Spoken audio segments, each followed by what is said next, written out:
आज हम लोग पढ़ेंगे इलास्टिसिटी ऑफ डिमांड। ठीक है, इलास्टिसिटी ऑफ डिमांड मतलब डिमांड कितना इलास्टिक है। ठीक है, मतलब डिमांड कितना इलास्टिक मतलब क्या है, चेंज कितना हो रहा है ना। डिमांड डिमांड में कितना चेंज आ रहा है। ठीक है, इलास्टिसिटी मतलब डिमांड में कितना चेंज आ रहा है। ठीक है, तो how much quantity demand changes when price changes. ठीक है, तो प्राइस चेंज होने से जो डिमांड है, डिमांड में कितना चेंजेस आ रहा है। ठीक है, तो उसको हम लोग क्या बोलते हैं, इलास्टिसिटी ऑफ डिमांड। ठीक है, तीन टाइप का इलास्टिसिटी हो सकता है, प्राइस इलास्टिसिटी, इनकम इलास्टिसिटी और क्रॉस इलास्टिसिटी। ठीक है, प्राइस इलास्टिसिटी मतलब क्वांटिटी डिमांड में कितना चेंज आ रहा है due to relative change in price. ठीक है, तो प्राइस इलास्टिसिटी मतलब relative change in quantity demanded due to relative change in price. ठीक है, तो इसका फॉर्मूला क्या है, percentage change in quantity demanded by percentage change in price. ठीक है, तो percentage change in quantity demanded हम लोग कैसे निकालेंगे, final quantity minus initial quantity by initial quantity into 100 करेंगे तो percentage change in quantity demanded करेंगे। और परसेंटेज चेंज इन प्राइस कैसे निकालेंगे, final price minus initial price by initial price into 100। ठीक है, मान लो कोई मिल्की बार था, उसका प्राइस 10 था पहले, अब बढ़ गया उसका 20 हो गया। ठीक है, उसका क्वांटिटी डिमांडेड मान लो पहले 50 खरीदता था, 10 रुपये में जब था 50 था, अब उसका क्वांटिटी डिमांड 25 हो गया। अब उसका इलास्टिसिटी कितना, ई डी इजक्वल टू सबसे पहले quantity percentage change in quantity demanded. ठीक है, क्वांटिटी डिमांडेड में क्या चेंज आया, 50 माइनस 25 बाय इनिशियल कितना 50 था इंटू 100। ठीक है, और प्राइस में क्या चेंज आएगा, पहले 10 था 20 हो गया, तो 20 minus 10 minus by divided by 10। ठीक है, तो ये हो गया 1/2। ठीक है, इलास्टिसिटी ऑफ डिमांड। ठीक है, अब आते हैं income elasticity of demand. Income elasticity of demand में क्या कि इनकम में रिलेटिव चेंज इन इनकम में चेंज आने से उसका क्वांटिटी डिमांड में क्या चेंज आया। ठीक है, तो percentage change in quantity demanded by divided by percentage change in income. ठीक है, तो इनकम में चेंज आने से उसका क्वांटिटी डिमांड में कितना चेंज आया, उसको हम लोग क्या बोलते हैं, इनकम इलास्टिसिटी ऑफ डिमांड। ठीक है, अब आते हैं cross elasticity of demand. Cross elasticity मतलब जो क्रॉस प्रोडक्ट है ना, मतलब सब्सटीट्यूट था। ठीक है, उसके बाद सब्सटीट्यूट प्रोडक्ट था और एक कॉम्प्लीमेंट्री प्रोडक्ट था। तो क्रॉस प्रोडक्ट मतलब relative change of quantity demanded of good x. ठीक है, मतलब जो क्रॉस मान लो जो सब्सटीट्यूट प्रोडक्ट है। ठीक है, तो नया प्रोडक्ट में कितना रिलेटिव चेंज आया, percentage change of quantity demanded of good x. ठीक है, और रिलेटिव जो प्राइस है, रिलेटिव जो गुड है उसका प्राइस में परसेंटेज चेंज इन रिलेटिव प्राइस। ठीक है, उसका प्राइस उस गुड का प्राइस में कितना चेंज आया नीचे रहेगा, और ऊपर रहेगा percentage change in quantity demanded of good x. ठीक है, अब इलास्टिसिटी की मतलब कैसा कैसे हो सकता है। ठीक है, सबसे पहले होता है परफेक्टली इलास्टिक। ठीक है, परफेक्टली इलास्टिक क्यों बोलते हैं, इलास्टिक मतलब क्वांटिटी डिमांड में कितना चेंज आ रहा है। ठीक है, तो इसमें ये परफेक्टली इलास्टिक मतलब इसका क्वांटिटी डिमांड कितना भी अनलिमिटेड चेंज हो सकता है। ठीक है, अनलिमिटेड चेंज हो रहा है। ठीक है, इसका क्वांटिटी डिमांडेड अनलिमिटेड चेंज हो रहा है, इसलिए इसको बोलते हैं परफेक्टली इलास्टिक। ठीक है, इसको आप समझते हैं। तो परफेक्टली इलास्टिक मतलब ऐसे ऐसे प्रोडक्ट होता है। ठीक है, जिसका प्राइस हम लोग चेंज नहीं कर सकते। ठीक है, इसका प्राइस फिक्स रहता है। ठीक है, अगर इसका प्राइस मान लो अभी 10 रुपया फिक्स है। ठीक है, मतलब कोई एक क्वांटिटी मान लो, तो 10 रुपया में अगर इसका प्राइस 10 रुपया है तो 10 यूनिट लोग 10 यूनिट खरीदेगा, 100 यूनिट भी खरीदेगा, 100 यूनिट्स भी खरीदेगा। तो इसका क्वांटिटी डिमांडेड बढ़ सकता है, अनलिमिटेड हो सकता है, कुछ भी हो सकता है। ठीक है, इसका प्राइस फिक्स रहेगा। तब अगर 10 से मान लो 11 रुपया कर दिया इसका प्राइस, तो कोई नहीं खरीदेगा, इसका डिमांड जीरो हो जाएगा। ठीक है, तो परफेक्टली इलास्टिक में क्या है, तुम प्राइस को तुम चेंज नहीं कर सकते हो, इसका प्राइस फिक्स होता है। ठीक है, इसलिए इसका जो कर्व है हॉरिजेंटल होता है। ठीक है, तो प्राइस इसका फिक्स है और इसका क्वांटिटी डिमांडेड चेंज हो सकते हैं अनलिमिटेड, इसलिए इसको परफेक्टली इलास्टिक, कितना भी चेंज हो सकता है, इसलिए इसको परफेक्टली इलास्टिक बोलते हैं। ठीक है, इसका फॉर्मूला क्या है, E D is equal to percentage change in quantity. ठीक है, और divided by percentage change in price. तो क्वांटिटी चेंज कितना भी हो सकता है, मान लो एक्स मान लिया। ठीक है, लेकिन इसका प्राइस चेंज कभी नहीं होगा, प्राइस चेंज जीरो है।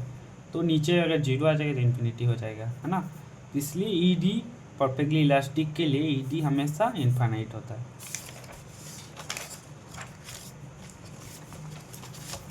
अब रिलेटिवली इलास्टिक डिमांड, ठीक है, relatively elastic demand, relatively elastic demand में क्या है, इसका जो क्वांटिटी डिमांडेड है ज़्यादा सेंसिटिव है ना इलास्टिक, इसका प्राइस मतलब हल्का सा प्राइस चेंज करोगे तो डिमांड चेंजेस लॉट, ठीक है। देखो पहले P1 था, पहले P, उसके बाद प्राइस चेंज मान लो कम हो गया प्राइस, ठीक है, थोड़ा सा कम किया, लेकिन क्वांटिटी डिमांड प्राइस चेंज इतना ही हुआ, लेकिन क्वांटिटी डिमांड में देखो कितना चेंज हो गया, इतना चेंज हो गया, ठीक है, इसका डबल हो गया चेंज, ठीक है। तो इसका प्राइस चेंज लिटिल होगा, लेकिन डिमांड अगर थोड़ा सा भी प्राइस चेंज करेंगे तो क्वांटिटी डिमांड में लॉट ऑफ चेंज आ सके, ठीक है। तो मान लो पिज़्ज़ा का 10% प्राइस घटा दिया तो उसका डिमांड बढ़ गया 30%, ठीक है। तो इसमें जो है क्यू जो क्वांटिटी डिमांड का चेंज जो हमेशा बड़ा रहता है, ठीक है, ज़्यादा है और प्राइस चेंज कम है, तो ऊपर मान लो 30 है, नीचे 10 है, तो ऊपर हमेशा बड़ा रहेगा, तो ऊपर हमेशा, इसलिए ये ग्रेटर देन 1 होता है, ठीक है। तो ईडी रिलेटिवली इलास्टिक, ठीक है, इलास्टिक क्या था, हॉरिजॉन्टल था, हॉरिजॉन्टल ग्राफ था, ठीक है। ये रिलेटिव इलास्टिक मतलब हॉरिजॉन्टल से थोड़ा सा ये हो गया, ठीक है, थोड़ा सा कर्व हो गया, हॉरिजॉन्टल था उससे थोड़ा सा ये हो गया, तो रिलेटिवली इलास्टिक, ठीक है। अब आता है यूनिटरी इलास्टिक डिमांड, ठीक है। इसमें क्या, जितना तुम्हारा प्राइस चेंज होगा उतना डिमांड चेंज होगा, ठीक है। अगर मान लो प्राइस 10% कम हुआ तो डिमांड 10% बढ़ेगा, ठीक है। इसमें मान लो P1 था, अब P1 से मान लो P2 हो गया, तो क्वांटिटी डिमांड पहले Q1 था, Q2 हो गया, तो del P is equal to del Q, ठीक है। तो हम लोग ईडी पता है हम लोग का, del Q D by del P, तो ये दोनों इक्वल है, तो इसलिए ईडी हमेशा इसमें 1 होता है, ठीक है। अब आता है रिलेटिवली इन इलास्टिक, पहले इन इलास्टिक पढ़ लेते हैं, ठीक है। इन इलास्टिक मतलब क्वांटिटी डिमांड मतलब बिल्कुल चेंज नहीं होगा, इन इलास्टिक मतलब क्वांटिटी डिमांड में कोई चेंज नहीं आएगा, ठीक है। प्राइस तुम कितना भी चेंज कर लो, लेकिन क्वांटिटी डिमांड में चेंज नहीं आएगा, ठीक है। ये किस में होता है, इसमें क्वांटिटी फिक्स होता है, प्राइस चेंज हो सकता है, तो मास्ट यूज जो हो गया, ठीक है, मतलब डेली लाइफ में, जैसे लाइफ से भी मेडिसिन, ठीक है, तो उसमें तुमको 2 मेडिसिन, मान लो तुमको कोई हार्ट पेशेंट है, ठीक है, तो हार्ट अटैक रोकने के लिए 2 मेडिसिन को डेली लेना पड़ता है, तो इसका क्वांटिटी डिमांड 2 फिक्स हो गया, ठीक है। लेकिन अगर प्राइस उसका 100 रुपया भी है तो 2 ही लेगा, अगर 500 भी ले हो जाए तो फिर भी इसको 2 लेना पड़ेगा, 50 भी लेगा तो 2 लेना पड़ेगा। तो तुम प्राइस में कितना भी चेंज कर लो, क्वांटिटी हमेशा फिक्स रहता है, ठीक है। तो इसमें क्वांटिटी डिमांडेड हमेशा, क्वांटिटी डिमांड में कोई चेंज नहीं आता, ठीक है। तो डेल QD हमेशा 0 है, तो ऊपर 0 आ जाएगा तो 0 आ जाएगा, तो ED हमेशा 0 हो जाएगा, ठीक है। अब आते हैं रिलेटिवली इन इलास्टिक, ठीक है। रिलेटिवली इन इलास्टिक मतलब ये भी लगभग इसका क्वांटिटी डिमांड में उतना चेंज नहीं आता, प्राइस बहुत चेंज करने से थोड़ा सा क्वांटिटी डिमांड में थोड़ा सा चेंज आएगा, ठीक है। ये मान लो नेसेसिटी फॉर लाइफ है, ठीक है, तुम इसको कैन स्टॉप बाइंग, ठीक है। तो प्राइस अगर 10% भी मान लो बढ़ा दिया, ठीक है, मान लो डेली हम लोग क्या नमक वगैरह यूज़ करते हैं, ठीक, तो उसका तुम प्राइस कितना भी बढ़ा लो, इसको तो मुझे चाहिए होगा, है ना, तो मुझे खरीदना ही पड़ेगा, तो प्राइस तुम कितना भी बढ़ा दो डिमांड उतना चेंज नहीं होता, ठीक है। तो P1 से मान लो P2 कर दिया, प्राइस बहुत कम हो गया, ठीक है, बहुत कम हो गया, लेकिन फिर भी क्वांटिटी डिमांड बहुत कम चेंज हुआ, ठीक है। तो QD हमेशा छोटा रहता है, डेल P हमेशा बड़ा रहता है, तो ऊपर हमेशा कम नीचे ज़्यादा, तो इस लेस देन 1 होता है, ठीक है। तो इन इलास्टिक कितना था, ऐसा था, ठीक है। तो रिलेटिवली इन इलास्टिक मतलब ऐसा हो गया, थोड़ा सा टेढ़ा हो गया, ठीक है, इधर से थोड़ा सा टेढ़ा, वो था ऐसा, थोड़ा सा टेढ़ा हो गया, ठीक है। अब आता है methods of measuring price elasticity, ठीक है। प्राइस इलास्टिसिटी तो वो तुम कैसे मेज़र कर सकते हो, ठीक है। सबसे पहले है टोटल आउटली या फिर एक्सपेंडिचर मेथड, ठीक है। इसमें हम लोग क्या कहते हैं, टोटल एक्सपेंडिचर चेक करते हैं, उससे हम लोग बोलते हैं कि वो कैसा किस टाइप के इलास्टिक है, ठीक है। तो टोटल एक्सपेंडिचर हम लोग कैसे निकाल सकते हैं, प्राइस इंटू क्वांटिटी करेंगे तो हम लोग का टोटल एक्सपेंडिचर निकल जाएगा। कैसे करते हैं मेथड थोड़ा देखते हैं हम लोग, ठीक है। हाँ, इसमें हम लोग एक ग्राफ बनाया है, ठीक है, एक टेबल बनाया है, सीरियल नंबर, प्राइस, क्वांटिटी और टोटल एक्सपेंडिचर, ठीक है। मान लो कोई भी मान लो एक सामान है, ठीक है, मान लो आम ही मान के चलो, ठीक है। अब उसका मान लो प्राइस था 5 रुपया, सबसे पहले 5 रुपया था, तो क्वांटिटी कितना खरीदता था, 6 लोग, 6 क्वांटिटी खरीदते, तो टोटल एक्सपेंडिचर 5 × 6 30, ठीक है। अब मान लो उसका प्राइस कम हो गया, 4.5 हो गया, ठीक है। अब उसका क्वांटिटी डिमांड बढ़ गया, 10 खरीदा है, ठीक है। अब टोटल एक्सपेंडिचर हो गया उसका 45, ठीक है। अब मान लो उसके बाद मान लो उसका प्राइस और कम हो गया, 4 रुपया हो गया, उसका एक्सपेंडिचर और बढ़ गया, ठीक है, 10 से 15 हो गया। अब उसका कितना एक्सपेंडिचर हो रहा है, 60, ठीक है। तीनों का अगर कंपेयर करें, ठीक है, तो उसका एक्सपेंडिचर बढ़ रहा है, ठीक है। उसका प्राइस जब कम हो रहा है तो एक्सपेंडिचर उसका बढ़ रहा है, ठीक है। तो इलास्टिसिटी में इलास्टिसिटी मतलब क्वांटिटी डिमांड में चेंज कितना आ रहा है, ठीक है। तो हम लोग को दिख रहा है कि हाँ उसका एक्सपेंडिचर बढ़ रहा है, मतलब उसका क्वांटिटी हो सकता है वो ज़्यादा खरीदा है ना, उसका एक्सपेंडिचर क्यों बढ़ सकता है, कि हाँ हो सकता है उसका क्वांटिटी ज़्यादा खरीद रहा है, ठीक है। तो क्वांटिटी में उसका चेंज आ रहा है, इससे हम लोग को ये पता लगा है ना, प्राइस हम लोग का जब कम हो रहा है तो उसका फिर भी उसका एक्सपेंडिचर बढ़ रहा है, ठीक है। तो इसका मतलब क्या है, उसका क्वांटिटी में चेंज आ रहा है, तो इससे हम लोग क्या बोल सकता है कि ये इलास्टिक है, ठीक है। अब आता है नेक्स्ट में, ठीक है। मान लो ये दोनों को कंपेयर में, जब 4 रुपया प्राइस था तो 15 खरीदता था, 60, तो उसका एक्सपेंडिचर 60 है। अब 3 रुपया हो गया, ठीक है, प्राइस, अब फिर भी उसका एक्सपेंडिचर 60 ही है, ठीक है। इससे हम लोग क्या डिराइव कर सकते हैं, ईडी उसका एक्सपेंडिचर सेम है, ठीक है। तो इसको हम लोग बोलते हैं यूनिटरी इलास्टिक। यूनिटरी इलास्टिक मतलब ईडी उसका 1 होता है, ठीक है। अब इसको हम प्रूव करते हैं, ईडी 1 मतलब percentage change in quantity divided by percentage change in price, ठीक है। इलास्टिसिटी से फॉर्मूला है, मान लो इनिशियल प्राइस 10 रुपया था, अब क्वांटिटी 10 खरीदता था, ठीक है। टोटल एक्सपेंडिचर कितना हो गया, 100। अब मान लो आफ्टर चेंज, अब प्राइस उसका मान लो 9 रुपया हो गया, ठीक है। आप मान लो क्वांटिटी और 11 खरीदा है, अब फिर भी आपको उसका टोटल एक्सपेंडिचर 99। तो देखो दोनों अगर सेम हो रहा है, मतलब ऑलमोस्ट सेम, क्या क्यों हो रहा है, क्योंकि जितना प्राइस उसका कम हुआ, ठीक है, उतना ही उसका क्वांटिटी इंक्रीज बढ़ गया, ठीक है। तो अगर दोनों सेम रेट पे हो रहा है तो उसको हम लोग क्या बोलते हैं, यूनिटरी इलास्टिक बोलते हैं ना। तो अगर एक्सपेंडिचर सेम हो रहा है तो ये क्या एक्सप्रेस करता है कि वो यूनिटरी इलास्टिक है, ठीक है। अब इसमें देखते हैं, उसका प्राइस 2 रुपया था, अब 50 रुपये एक्सपेंडिचर करता, अब उसका प्राइस कम हो गया और कम हो गया, 1 रुपया हो गया, फिर भी अब उसका एक्सपेंडिचर 30 ही रुपया है, ठीक है। एक्सपेंडिचर और कम हो गया, ठीक है। तो इसको हम लोग क्यों, तो प्राइस कम होने से टोटल उसका एक्सपेंडिचर भी कम हो रहा है, तो ये हो गया इन इलास्टिक। क्यों इसको इन इलास्टिक हो गया, इसको हम लोग अब दिखाते हैं, ठीक है, प्रूव करते हैं। मान लो प्राइस उसका कम हो रहा है, ठीक है, टोटल एक्सपेंडिचर फिर भी कम हो रहा है, ठीक है। मान लो उसका प्राइस चेंज हो गया, ठीक है, प्राइस उसका चेंज हो गया, फिर भी ये क्यों हो सकता है, वो इसलिए होगा क्योंकि प्राइस उसका चेंज हो गया है, तो फिर भी consume same amount of consume कर रहा है, ठीक है। ये वाला हम कहाँ देखे थे, लाइफ सेविंग मेडिसिन पे, है ना। उसका प्राइस कितना भी हो जाए, 10 था, 50 था, 500 था, उसको 2 दवाई चाहिए था, 2 ही चाहिए, ठीक है। तो बेसिक नेसेसिटी मान लो सॉल्ट वगैरह, ठीक है। तो सॉल्ट हम लोग जितना हम लोग को चाहिए उतना ही ना लेंगे, मान लो प्राइस पहले 10 था, कम हो गया, 5 हो गया, तो सॉल्ट मुझे 2 kg चाहिए, ठीक है, हर महीना, तो 2 ही kg खरीदूंगा, ठीक है। तो मेरा एक्सपेंडिचर कम हो जाएगा, तो प्राइस कम होने से अगर एक्सपेंडिचर भी कम हो रहा तो ये हम लोग का हो गया इन इलास्टिक में आ जाएगा, ठीक है। या फिर प्राइस बढ़ने से टोटल एक्सपेंडिचर भी बढ़ रहा है, तो वही सेम चीज़ मुझे खरीदना ही है, ठीक है, प्राइस कितना भी बढ़ा ले मुझे वही अमाउंट खरीदना है, एक्सपेंडिचर भी बढ़ रहा है, तो ये सब क्या एक्सप्लेन करता है, ये इन इलास्टिक, ठीक है। इसका अगर हम समेशन मतलब समरी बोले तो अपोजिट डायरेक्शन अगर होगा, ठीक है, प्राइस कम हो रहा है तो प्राइस कम हो रहा है लेकिन एक्सपेंडिचर बढ़ रहा है, अपोजिट है तो इलास्टिक हो गया।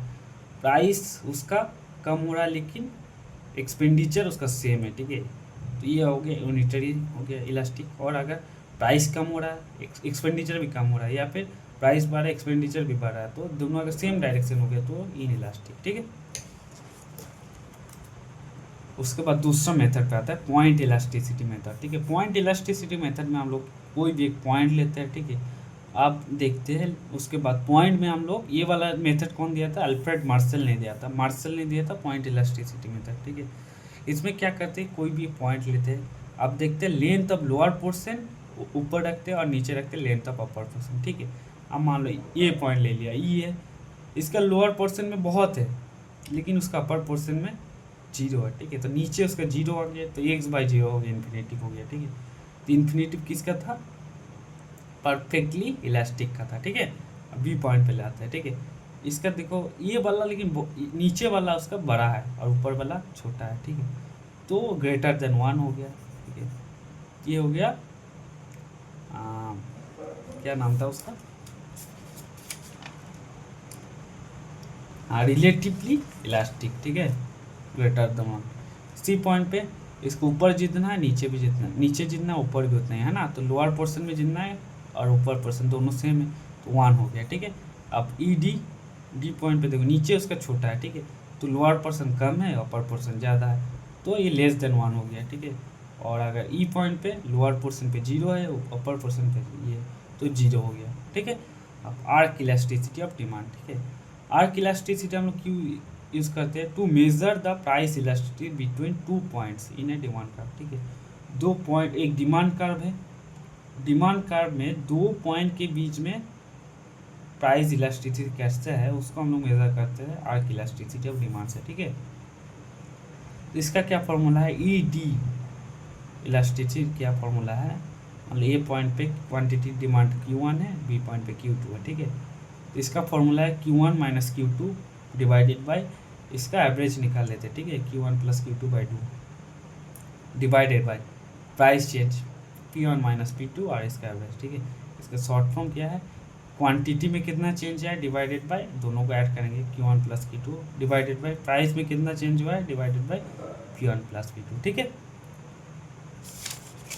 इसका मेन फॉर्मूला याद रखना है, del Q by Q1 plus Q2 by del P by P1 plus P2, ठीक है।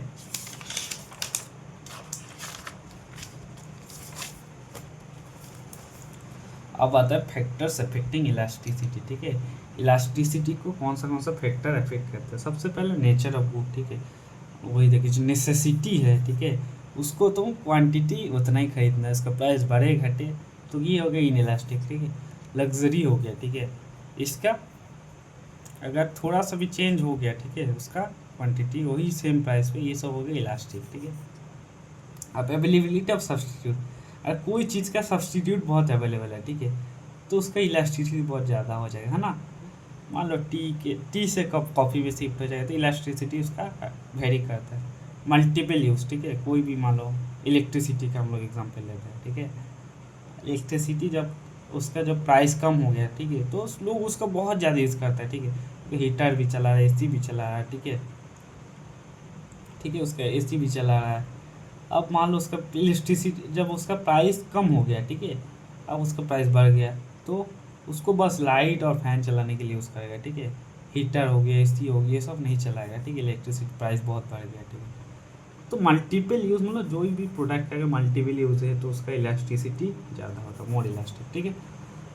अब आता है पॉसिबिलिटी ऑफ पोस्टपोनमेंट, ऐसा चीज़ जिसको तुम पोस्टपोन कर सकते हो, ठीक है, कैन डिले, मतलब टीवी मान लो, ठीक है, टीवी उतना इंपॉर्टेंट नहीं है, ठीक है, हो सकता है आज मन 1 साल बाद भी मैं खरीदूंगा तो चला जाएगा, ठीक है। तो ये सब चीज़ का इलास्टिसिटी ज़्यादा होता है, ठीक है, जिसको तुम पोस्टपोन कर सकते हो ऐसा चीज़ को। अब प्राइस रेंज मतलब ऐसा प्रोडक्ट जिसका प्राइस रेंज बहुत या तो बहुत चीप है या फिर वेरी कॉस्टली है, ठीक है। मान लो तुम सोना खरीदने गए, ठीक है, तुम डायमंड खरीदने गए, 1 करोड़ का डायमंड खरीदोगे, ठीक है, 1 करोड़ की जगह मान लो उसका प्राइस बढ़ गया, 1 करोड़ की जगह उसके 1 करोड़ 20 लाख हो गया, ठीक है, तो तुम नहीं खरीदोगे क्या, खरीद लोगे, ठीक है। और मान लो कोई चीज़ है जिसका प्राइस 1.1 रुपीज़, ठीक है, उससे बढ़ गया मान लो 1.2 हो गया, तो तुम फिर भी उसको उतना ही खरीद लोगे, ठीक है। तो प्राइस या फिर अगर बहुत चीप है या फिर वेरी कॉस्टली है तो उसको तुम उसका इलास्टिसिटी बहुत कम होता है, ठीक है, इन इलास्टिक हो। अब आता है सप्लाई, ठीक है, डिमांड का उल्टा होता है सप्लाई, ठीक है। सप्लाई क्या होता है, क्वांटिटी ऑफ गुड्स और service offered by producer at different price पे कितना क्वांटिटी ऑफर कर रहा है, ठीक है, इन market at given point type, ठीक है, सेम डेफिनेशन है, ठीक है। डिफरेंट प्राइस पे तुम उतना क्वांटिटी सप्लाई कर रहा है, ठीक है, any given point of time, ठीक है। अब दो दो कॉन्सेप्ट, एक स्टॉक एक सप्लाई, ठीक है। स्टॉक मतलब टोटल क्वांटिटी अवेलेबल, ठीक है, सेलर के पास टोटल कितना क्वांटिटी अवेलेबल है, ठीक है। और सप्लाई मतलब quantity seller is willing to, कितना सेल करने के लिए विलिंग है, बेचने के लिए राजी है, ठीक है, ये हो गया सप्लाई। पेरिसेबल के लिए क्या होता है, stock is equal to supply होता है, क्योंकि ख़राब हो जाएगा ना, अगर नहीं बेचेगा तो ख़राब हो जाएगा, तो stock is equal to supply होता है। और ड्यूरेबल गुड्स के लिए stock not is equal to supply, ठीक है। अब इंडिविजुअल सप्लाई मतलब कोई एक सेलर कितना सप्लाई कर रहा है डिफरेंट प्राइस पे, ठीक है। और मार्केट सप्लाई मतलब total supply by all the seller in the market, ठीक है, same as demand concept. Law of supply क्या बोलता है कि अदर थिंग्स अगर कांस्टेंट है, ठीक है, तो अगर प्राइस बढ़ेगा तो सप्लाई बढ़ेगा, प्राइस कम होगा तो सप्लाई कम होगा, ठीक है। क्यों, रीज़न क्यों है, सब लोग प्रॉफिट कमाना चाहता है, ठीक है, प्राइस बढ़ जाएगा तो सोचेगा प्रॉफिट कमा ले तो सप्लाई बढ़ा देगा, प्राइस कम होगा तो सप्लाई कम कर देगा। उसके बाद एंट्री ऑफ न्यू फार्म, ठीक है, ये कुछ रीज़न है ये सब लॉ ऑफ सप्लाई का। अब इसको अगर हम लोग सप्लाई शेड्यूल को अगर हम लोग ग्राफ पे प्लॉट करेंगे तो सप्लाई कम मिलता है, तो हम लोग बोले ही थे यू वाला होता है, तो ये वाला होता है, पहला वाला होता है डिमांड कर्व और सेकंड वाला होता है सप्लाई कर्व, ठीक है। तो सप्लाई कर्व ऐसा होता है, इसमें देखो हम लोग प्राइस हम लोग कम करेंगे तो सप्लाई भी कम हो रहा है ना, प्राइस अगर बढ़ाएंगे तो सप्लाई भी बढ़ रहा है। अब आता है extension of supply. Extension of supply मतलब सप्लाई एक्सटेंड हो रहा है, ठीक है, तो offer more quantity for sale, ठीक है, ज़्यादा क्वांटिटी हम लोग पे सप्लाई कर रहे हैं, ठीक है। एक्सटेंशन मतलब प्राइस अगर उसका बढ़ रहा है, ठीक है, प्राइस अगर बढ़ रहा है तो मैं ज़्यादा क्वांटिटी सप्लाई कर रहा हूँ। एक्सटेंशन मतलब एक्सटेंशन सप्लाई मतलब सप्लाई का एक्सटेंशन हो रहा है, बढ़ रहा है, ठीक है। कॉन्ट्रैक्शन ऑफ सप्लाई मतलब सप्लाई कॉन्ट्रैक्ट हो रहा है, तो कम जो quantity, less quantity for sale at lower price, अगर कम हो रहा है तो लेस क्वांटिटी हम लोग बेच रहे हैं, ठीक है, ये हो गया कॉन्ट्रैक्शन ऑफ सेल सप्लाई। अब आता है इंक्रीज ऑफ सप्लाई और डिक्रीज ऑफ सप्लाई। इंक्रीज मतलब प्राइस हम लोग का सेम है, ठीक है, फिर भी हम लोग का सप्लाई बढ़ गया, क्यों ऐसा बढ़ गया, इसका रीज़न क्या हो सकता है, मान लो बहुत प्रोड्यूसर बहुत ज़्यादा हो गया, ठीक है, इसके बाद कुछ और रीज़न हो सकता है, ठीक है। तो प्राइस मेरा सेम है, ठीक है, सेम प्राइस है, लेकिन सप्लाई मेरा ज़्यादा हो गया, ठीक है। तो देखो सेम प्राइस है, पहले इतना सप्लाई हो रहा था क्वांटिटी वन, अब सप्लाई उसका बढ़ गया, तो राइट साइड पे शिफ्ट हो गया। और डिक्रीज इन सप्लाई मतलब सप्लाई, मेरा प्राइस उतना ही है लेकिन मेरा सप्लाई कम हो गया मार्केट में, ठीक है। ये क्या रीज़न हो सकता है, मतलब ख़राब हो गया कुछ, ठीक है। तो देखो प्राइस हम लोग का सेम है, सप्लाई पहले इतना था, अब सप्लाई कम हो गया। अब factors causing change in supply, ठीक है, अब ये पढ़ेंगे हम लोग, ठीक है। सप्लाई चेंज, सप्लाई का मतलब कौन सा फैक्टर इफेक्ट करता है सप्लाई को, ठीक है। सबसे पहले चेंजेस इन टेक्नोलॉजी, ठीक है, मतलब टेक्नोलॉजी पहले मतलब ख़राब टेक्नोलॉजी था, ठीक है, प्रोडक्शन बहुत स्लो होता था, अब नया मशीन आ गया, नया टेक्नोलॉजी आ गया, तो अब ज़्यादा आउटपुट कर रहे हैं, प्रोडक्शन कस्ट कम हो रहा है, ठीक है, तो आउटपुट बहुत ज़्यादा हो गया तो सप्लाई बढ़ जाएगा। तो चेंजेस इन टेक्नोलॉजी से सप्लाई बढ़ जाता है, ठीक है। रिडक्शन इन रिसोर्स प्राइस, ठीक है, मतलब रिसोर्स प्राइस जो था पहले कम था, ठीक है, पहले ज़्यादा था, अब रिसोर्स प्राइस जो है कम, मुझे कम में कच्चा माल मिल रहा है, तो मैं ज़्यादा प्रोडक्शन करूँगा, ज़्यादा प्रोडक्शन करूँगा तो मुझे ज़्यादा सेल होगा, ज़्यादा प्रॉफिट होगा, है ना। तो अगर रिसोर्स प्राइस कम में मिल रहा तो सप्लाई बढ़ जाएगा, ठीक है। इंफ्रास्ट्रक्चर अगर अच्छा हो जाएगा, ठीक है, तो वेस्टेज कम हो जाएगा, ज़्यादा जल्दी सेल कर पाऊँगा, अच्छे से इजीली ट्रांसपोर्ट कर पाऊँगा, ठीक है। इंफ्रास्ट्रक्चर अच्छा हो गया तो मुझे पता है कि अच्छे से ट्रांसपोर्ट कर दूंगा, बाहर सेल कर सकता हूँ, है ना, एक्सपोर्ट कर सकता हूँ। इंफ्रास्ट्रक्चर बढ़ेगा, अच्छा होगा तो सप्लाई बढ़ जाएगा, ठीक है। अब नंबर ऑफ प्रोड्यूसर, मान लो प्रोड्यूसर अगर बढ़ जाएगा तो सप्लाई तो ऑलरेडी बढ़ेगा ही, है ना। अब तो इलास्टिसिटी ऑफ सप्लाई, सप्लाई का इलास्टिसिटी मतलब क्वांटिटी, इलास्टिसिटी मतलब वही है क्वांटिटी कितना बढ़ रहा है ना, क्वांटिटी में कितना चेंज आ रहा है, तो relative change in quantity supply due to relative change in price. तो सब इलास्टिसिटी ऑफ सप्लाई भी 3 टाइप का हो सकता है, प्राइस इलास्टिसिटी, इनकम इलास्टिसिटी और क्रॉस इलास्टिसिटी। इनकम बढ़ने से क्या चेंज आ रहा है सप्लाई में, ठीक है, ये हो गया इनकम इलास्टिसिटी। प्राइस चेंज होने से क्वांटिटी में क्या चेंज आ रहा है तो उसको बोलते हैं प्राइस इलास्टिसिटी। और क्रॉस इलास्टिसिटी मतलब या तो सब्स्टिट्यूट हो गया या फिर कॉम्प्लीमेंट, है ना। तो उस प्रोडक्ट का चेंज मतलब प्राइस में चेंज आने से इसका क्वांटिटी सप्लाई में क्या चेंज आ रहा है उसको हम लोग बोलते हैं क्रॉस इलास्टिसिटी। अब प्राइस इलास्टिसिटी फार्मूला क्या है, percentage change quantity supply bye percentage change price, ठीक है। तो पहले percentage change in quantity supply कैसे निकालेंगे, final minus initial by initial into 100, ठीक है। और प्राइस में final price minus initial price by initial price into 100, ठीक है। अब इसका ग्राफ क्या क्या है, ठीक है। सबसे पहले हो गया परफेक्टली इलास्टिक, ठीक है। तो इसमें क्वांटिटी सप्लाई इसका इलास्टिक मतलब कितना भी इलास्टिक बढ़ सकता है, ठीक है। प्राइस इसका फिक्स रहेगा, सप्लाई कितना भी बढ़ सकता है। ये ऐसा ग्राफ हो गया। ये हो गया रिलेटिवली इलास्टिक, ठीक है। इलास्टिक था, अब उसको थोड़ा सा टेढ़ा हो गया, ठीक। तो रिलेटिवली इलास्टिक इसमें क्या है, प्राइस चेंज होने से थोड़ा सा भी प्राइस चेंज होगा ना तो सप्लाई इसका बढ़ जाएगा, है ना। तो बहुत इलास्टिक है। तो इसका ईडी देखो, प्राइस देखो कितना चेंज किया, सप्लाई इतना, तो ये सप्लाई हमेशा बढ़ा रहता है, तो ऊपर हमेशा बढ़ा रहेगा तो नीचे कम रहेगा, तो ईडी ग्रेटर देन 1 होता है, ठीक है। तो मान लो इसका प्रोडक्शन हम लोग आसानी से इंक्रीज कर सकते हैं, ठीक है। अब आता है unitary selection, ED is equal to 1, ठीक है। जितना प्राइस चेंज करोगे उतना सप्लाई चेंज होगा, ठीक है। अब आता है परफेक्टली इनइलास्टिक, मतलब इसका तुम सप्लाई चेंज नहीं हो सकता, ठीक है। इसके ईडी इज इक्वल टू 0, इसका क्या लैंड हो गया, ठीक है। लैंड फिक्स है, इसका सप्लाई तुम चेंज नहीं कर सकते, ठीक है। रेयर कोई एंटीक तो मान लो मेटल हो गया, ठीक है, तो उसका सप्लाई फिक्स है, तुम चेंज नहीं कर सकते। अब ये हो गया पूरा इलास्टिक था, अब ये हो गया रिलेटिवली इनइलास्टिक, ठीक है। इसमें ईडी ग्रेटर देन 1, मतलब प्राइस बहुत चेंज करोगे तब जाकर सप्लाई में थोड़ा सा चेंज आएगा, ठीक है। प्राइस बहुत चेंज करना पड़ेगा, तो इसका प्रोडक्शन में टाइम लगता है, ठीक है। इसलिए ये हो गया परफेक्टली इनइलास्टिक, ठीक है। Sorry, relatively inelastic.